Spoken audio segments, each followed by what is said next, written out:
All right, so let's talk about Vinyl, season one, episode four. Let's get this thing started. Right off the bat, Richie kind of signed with this new funk star, Hannibal. That's kind of the whole basic plot of this thing overall, right? And then for the most part, I really enjoy Hannibal in this episode. The guy Hannibal. Now a lot of people's kind of saying, well, who's Hannibal? Who's he supposed to be? I don't know who he's supposed to be, but to me personally, what I kind of took away from it because they were like playing Pusher Man and whatnot. To me, which is a great song from Superfly.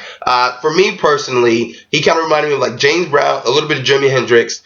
His background dance kind of reminded me of like the Dreamgirls, and add all of them together and dash with the explosion that is the black exploitation films. That's kind of what I kind of felt like they were all kind of convening. Pretty much. The concert I thought was actually real good. A nice, cool song. Very nice and flashy outfit for her times. Very cool character, Hannibal, for the most part, right? I don't know what is the deal with Vinyl. For some reason, they have this fascination with Donny Osmond. I don't know if he's okay with his name kind of just be thrown around or whatever. But, they have this weird fascination with Donny Osmond. Also, Robert Goulet, for some reason, every time I saw Robert Goulet in this episode, it was just hysterical. Not because he was doing anything funny, particularly. It's mainly because all I saw was like Will Ferrell's impression of Robert Goulet. If you haven't seen it, go look that up. It's actually quite funny, especially if you see this Robert Goulet here. It just seems like almost a cheap imitation.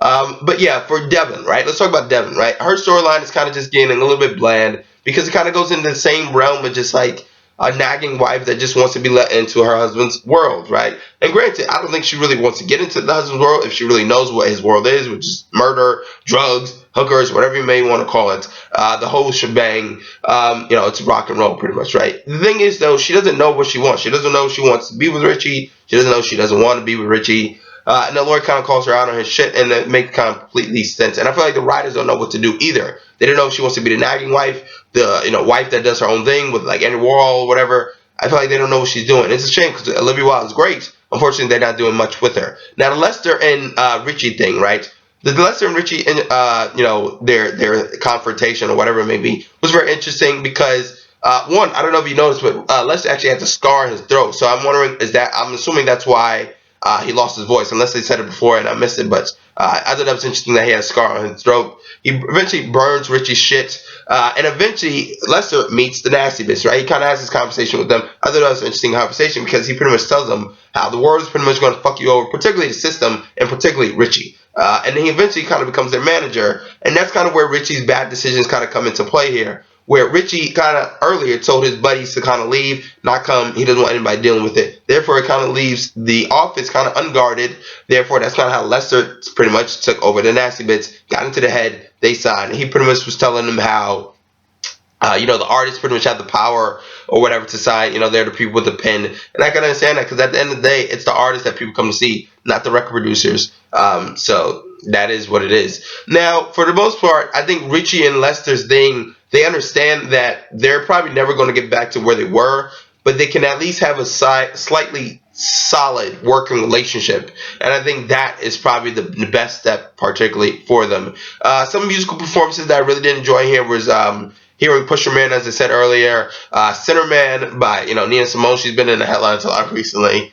That was actually pretty cool. Now, the awkward conversation between the cops later on, because cops eventually kind of question Richie, right? And they're asking him these weird questions, particularly like Giddy Robert Goulet fan. He's asking these awkward questions about Christmas album, whatever. And eventually that kind of leads to Richie having, kind of getting scared and panic mode to the point where he pretty much goes sees his father. And then we finally can see Richie's father. We didn't know, if his father was alive, whatever it may be, I don't think. But apparently now he needs an alibi, and now that shit is going down. So you can tell Richie's getting really scared. For the most part, though, Richie's conflict is pretty much his inner self, right? He's having a big deal with guilt, and it's kind of eating him up inside, because he's making bad decisions from not showing up at the funeral. That's a big red flag. Let's not show up at the funeral to the person that you most likely just murdered. Not suspicious at all, right?